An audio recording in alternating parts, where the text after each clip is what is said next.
Oi pessoal, eu sou a professora Bárbara, professora da primeira série. A gente está aqui para ter uma aula sobre o surgimento do homem e do Estado. Essa é uma aula de um conteúdo que gera várias questões, né?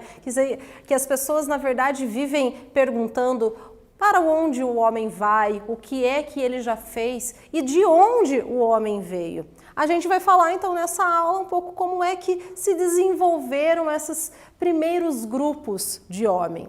Vamos lá? Bom, quais são os nossos objetivos? Destacar o importante papel da ciência para investigar, para saber como é que esses primeiros homens viveram, né? São as descobertas científicas que vão trazer para a gente as respostas para muitas dessas perguntas. Também, né, a gente vai apresentar nessa aula as características de como viviam os primeiros homens no planeta Terra antes deles desenvolverem a escrita. A gente já vai falar um pouco mais sobre isso. Bom, primeiro a gente tem que contextualizar, né? Da onde que tudo isso veio. O surgimento da espécie humana foi o resultado de um longo processo de evolução. Da espécie hominídea vão se originar os nossos ancestrais. E olha só, ao longo de milhares de anos, os hominídeos do gênero Homo vão passar por processos de extinção de algumas espécies para dar lugar, né, à evolução de outras. Isso é, até chegarmos à nossa espécie.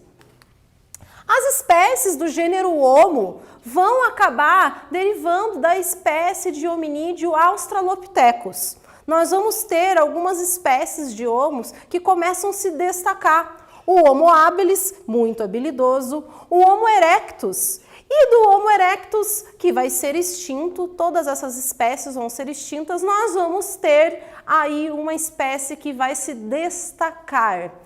São os Homo sapiens.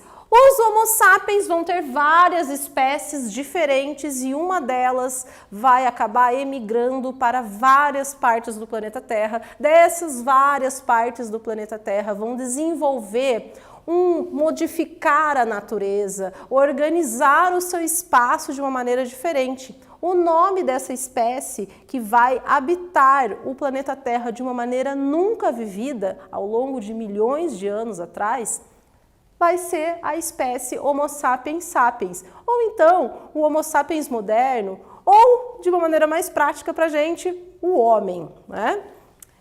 Nós vamos ter também aqui uma curiosidade que no mesmo momento em que existia a espécie Homo sapiens, também existia uma espécie diferente que era o homem neandertal. Existem relatos que o Neandertal e o Homo sapiens coabitaram ali no mesmo espaço, mas em algum momento o Homo sapiens ele consegue ser mais forte e o Neandertal vai ser extinto. Bom, como a espécie do Homo sapiens se organiza e se desenvolve é o que a gente vai ver nessa aula, sobre os períodos de que muito tempo a gente chamou de pré-história. Na aula de hoje, então, vamos ver como viviam os homens antes do desenvolvimento da escrita. E a gente já vai falar um pouco, então, por que a gente está falando sobre o homem antes da escrita. Esses homens que viviam nas cavernas, eles não sabiam escrever. E como é que a gente sabe, né, tanto sobre eles? Bom, a gente primeiro tem que estar preso aqui a algumas ideias. O período que vai do aparecimento dos seres humanos na Terra até o desenvolvimento da escrita, há cerca de 3.500 anos antes de Cristo, é chamado por muitos historiadores de pré-história. Mas veja só, gente, acreditava-se nessa época, né, nesse período, muitos historiadores, que só era possível você recuperar a história de um povo, de um indivíduo, de um grupo, através dos documentos. Ah, então eu sei como um determinado grupo viveu, como é que ele promoveu uma revolução, ele modificou o mundo, porque ele escreveu livros, porque ele tem documentos provando isso. Mas vamos lá. Será que então todos os grupos humanos do planeta Terra que não sabem escrever e que não têm um relato escrito sobre a sua história, eu então digo que eles não têm uma história? Não é bem assim, né? Existem vários povos, inclusive vivendo hoje no século XXI, que não dominam uma escrita, né, vamos dizer assim, ocidental. No entanto, eles têm uma rica história e cultura, né? E esse, então, é um conceito que já não faz mais sentido, porque uma vez que os humanos que não sabiam escrever, é óbvio que eles vão ter uma história. O estudo da ciência histórica só é possível a partir do momento em que a espécie humana começa a existir. Sabe o que isso quer dizer? Que só existe história se tiver o ser humano. E, indiferente se o ser humano sabe escrever ou não, a gente vai acabar sabendo o relato de como aqueles grupos viveram. É por isso que o termo pré-história, às vezes, ele pode ficar um tanto estranho para a gente pensar. Vamos pensar que esses grupos, eles podem ser também chamados de grupos não letrados, né? Mas eles sim tiveram uma história riquíssima e é sobre isso que a gente vai falar na nossa aula. Bom, mas como é que se sabe, então, se os caras, eles não tinham um livro para contar a sua história, eles não tinham, né, nenhum documento comprovando como é que se organizou tudo aquilo? Bom, os historiadores, os arqueólogos, os paleontólogos, os estudiosos, né, eles vão fazer o seguinte, eles vão buscar vestígios de como essas pessoas, essas sociedades viviam e através desses vestígios eles então vão tentar descobrir como é que se vivia. Alguns dos vestígios: fósseis, que são vestígios de seres vivos anteriores à época atual, eles podem ser ossos, dentes, eles podem ser partes de insetos, de plantas. Tudo isso vai nos dizer como é que aquele determinado grupo vivia, como ele se alimentava, aonde, em que local ele vivia mais próximo. Artefatos líticos, que são ferramentas feitas de pedra, como machados e outros instrumentos para moer e cortar. Veja só, esses artefatos líticos, né, de pedra, eles vão acabar ao longo da história sendo modificados e se aperfeiçoando.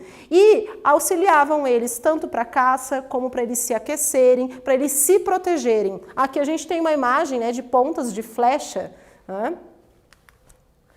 Nós também vamos ter, como um exemplo, as pinturas rupestres, que são representações artísticas realizadas em paredes, tetos, superfícies de cavernas. Aqui no Brasil existem vários locais em que existem pinturas rupestres pré-históricas. E nós chegamos no nosso quiz. Eu quero que vocês leiam com atenção e a gente já retorna.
Então, pessoal, vamos ver qual é a resposta do nosso quiz? A pergunta era, o que são artefatos líticos? E a alternativa correta é a letra A, objetos confeccionados em pedra. Bom, a gente vai ver agora como é que então esses artefatos líticos, essas pinturas rupestres, esses fósseis vão revelar o modo como essas primeiras sociedades humanas vão viver. A pré-história. A história dos povos pré-letrados é usualmente dividida em 3 períodos. Vocês com certeza já ouviram falar desses 3 períodos: o Paleolítico, o Neolítico e a Idade dos Metais. Bom, a gente vê aqui, né, que o aparecimento do gênero Homo é anterior ao Paleolítico e do Paleolítico ao Neolítico nós vamos desenvolver, né, várias capacidades até chegarmos à Idade dos Metais e à invenção da escrita. Os historiadores, eles vão então colocar a invenção da escrita por algumas primeiras civilizações como o ponto de mudança de uma era. Nós vamos daí viver uma outra era a partir do momento em que o homem vai desenvolver a escrita. Mas isso é coisa mais para frente. Nosso primeiro período, o Paleolítico, ele se estende da origem do homem até mais ou menos uns 10.000 anos, né, antes de Cristo. A sociedade paleolítica, ela é caracterizada por um modo de vida extremamente rústico. Bom, é no Paleolítico, gente, onde estão vivendo os homens das cavernas, né?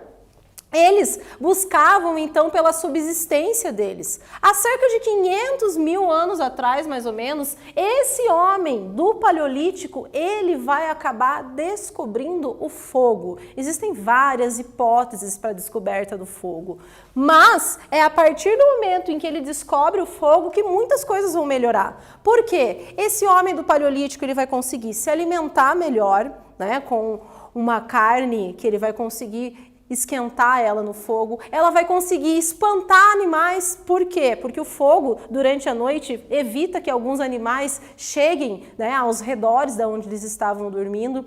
E também o fogo vai aquecer eles. Veja só quantos benefícios o fogo trouxe para o homem nesse período do Paleolítico. Também, esse período, vocês já devem ter ouvido falar, ele é conhecido como Pedra Lascada. E uma das coisas que a gente tem que ter em mente é a seguinte: durante o Paleolítico e boa parte do Neolítico, que nós já vamos ver, o homem, ele era nômade. Mas o que é nômade? É aquele cara que ele não se fixa o tempo todo em um lugar. Ele constantemente está indo para lugares diferentes. Então, essa é uma das características mais importantes sobre como essas primeiras sociedades se organizavam. O Neolítico, eles já utilizavam de técnicas mais apuradas na confecção dos seus utensílios e esse período, então, eles vão chamar até de pedra polida, né? Porque daí eles já fazem, então, tem técnicas mais desenvolvidas, né? Nesse período, os humanos já dominavam a domesticação dos animais e eles iniciam as práticas de agricultura. Isso é uma das coisas mais importantes que vão ocorrer. Por que que a agricultura se torna uma prática tão importante para o desenvolvimento das sociedades humanas? A partir do momento em que o homem começa a se alimentar melhor e que ele consegue produzir um número maior de alimentos, a população vai aumentar. E o modo como eles vão se organizar também vai modificar a estrutura daquela sociedade.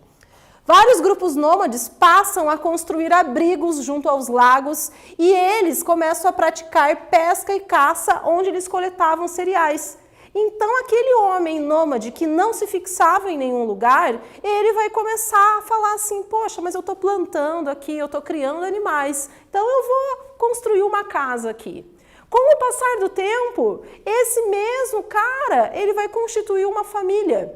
E ele, então, começa a transformar o seu meio e as suas relações humanas.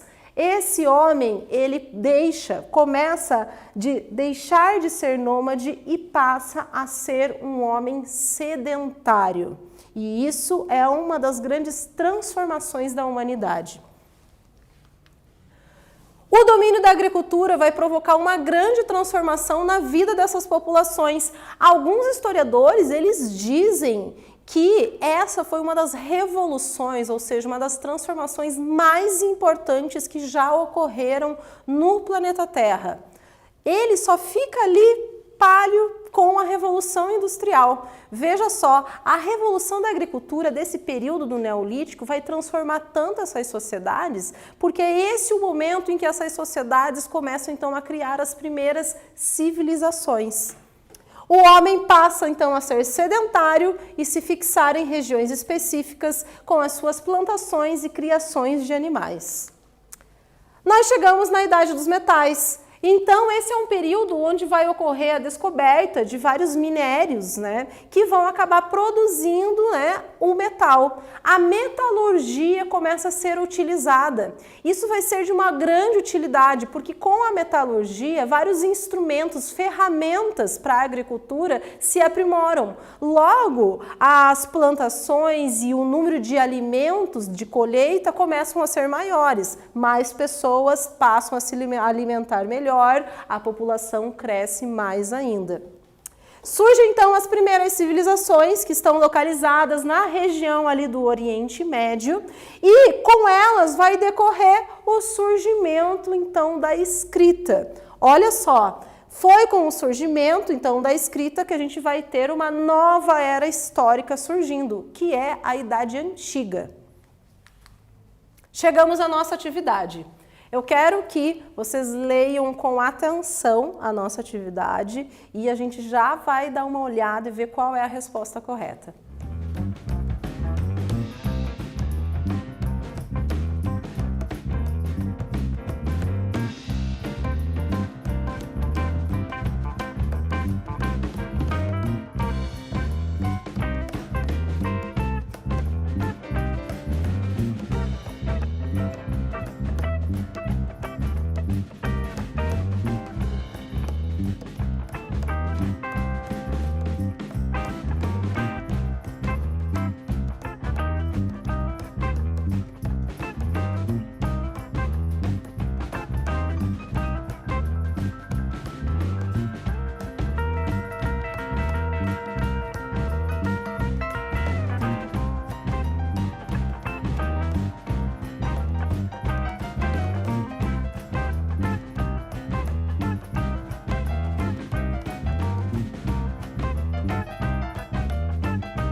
Bom, nós vimos nessa questão que então esses homens eles se movimentavam de um lugar para o outro e não se fixavam, né? A alternativa correta da nossa atividade é a alternativa da letra A. Então o nome dado a essa característica desse homem do Paleolítico, de parte do Neolítico, é o nomadismo. Bom, a gente falou sobre então a história desses primeiros homens que não eram letrados, mas e aqui no Brasil? Não existiu então a pré-história? Claro que nós tivemos. Nós então temos alguns dados históricos sobre os nossos primeiros homens que habitaram aqui o nosso país. Segundo várias evidências arqueológicas, a presença humana no território brasileiro, ele vai ter uma data ali mais ou menos de 10 a 12 mil anos atrás. Como é que se sabe disso? Então, os nossos arqueólogos, os nossos estudiosos aqui, cientistas no Brasil, eles chegam a essa conclusão porque todos os fósseis, os objetos, os artefatos líticos, né, as pinturas rupestres, elas vão estar datadas mais ou menos nessas datas. As principais hipóteses da chegada do homem na América, elas vão estar então aí habitando principalmente em uma delas, que é a teoria de Clovis. Ela explica o povoamento através da travessia do chamado Estreito de Bering. Vamos imaginar que então o ser humano, né, num sentido, a ciência diz que a humanidade surge no continente africano. Então, através de um processo, né, de emigração, vai se chegar aqui à América. Uma outra hipótese que nós temos é a chegada por via de mar através de jangadas. No Brasil, os nossos primeiros habitantes podem ser divididos em 3 grupos. Quais são eles? Os caçadores-coletores, os povos que habitavam a costa litorânea e os povos agricultores. Aqui eu trouxe 2 imagens para vocês de alguns, né, vestígios desses povos que habitavam o litoral. Nós temos aqui um modelo de estratificação de um sambaqui, que eram locais onde eles faziam morros enormes com conchas. E nós temos aqui uma cerâmica que foi encontrada dentro de um sambaqui no estado de Santa Catarina. Nós chegamos nas nossas considerações gerais. O que a gente aprendeu nessa aula? Bom, primeiro que nós vimos que a pré-história, ela se trata da história dos povos não letrados. E que é claro que isso não quer dizer que eles não tenham história. Quem são os responsáveis por nos dizer como é que viviam esses povos? São os arqueólogos, os geólogos, né, os paleontólogos. Os vestígios que revelam o passado são fósseis, são artefatos líticos e são várias pinturas rupestres. Elas vão nos revelar como esses povos viviam. A periodização da pré-história, ela vai ser o Paleolítico, o Neolítico e a Idade dos Metais. Nós também vimos alguns dados sobre a nossa pré-história aqui no nosso país. E então, ficamos por aqui, gente. Até a próxima!